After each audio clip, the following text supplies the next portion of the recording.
నేను నిజం మాత్రమే చెప్పాను. ఇందులో నా తప్పేముంది? ఇక్కడ ఎక్కువ నిజం మాట్లాడితే అదే గుణహం. అర్థమైందా? అను మీరు నా కూతురు దేశం కోసం పొడుతోంది.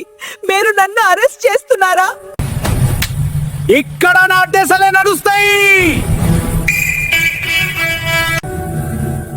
నిజం చెప్పడం ఎప్పటి నుండి పప్పమైంది. భగవంతుడు అన్ని చూస్తున్నాడు.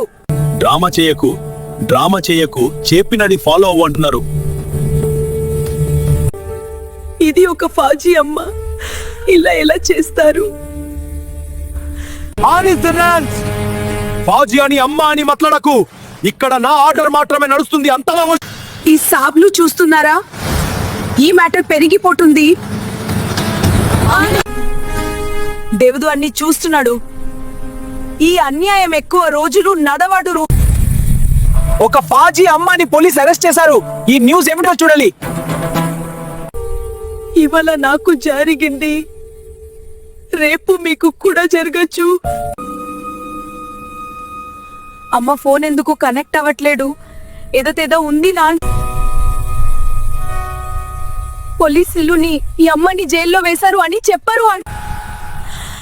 ఇది నా అమ్మ. ఎవరు ధైర్యం చేశారు చెయ్యి వేయడానికి? ఇప్పుడు నేను సోల్జర్ మాత్రమే కాడు, నా అమ్మ కోసం యోధిని. ఇప్పుడే హ్యాండ్ కప్స్ తీసింది. న్యాయం గెలిచింది. కాసేపటికి ఆ అధికారికి పై అధికారుల నుండి ఫోనొచ్చింది. హలో సార్, మీరు ఒక ఫౌజీ తల్లిని అరెస్ట్ చేశారు. మాకు వెంటనే బ్యాకప్ కావాలి. పరిస్థితి అదుపు తప్పుతోంది. నీ ఉద్యోగం ఇక నీ చేతుల్లో ఉండదు. వెంటనే ఆమె హస్తకడీలు తీసేయండి. భయంతో అధికారి సంకెళ్లు విప్పాడు. ఆ కూతురు తన తల్లి దగ్గరికి వెళ్లి, అమ్మా, ఇప్పటినుంచి ఎవరూ నిన్ను తాకలేరు. నేను కేవలం బోర్డర్లోనే కాదు పోరాడేది.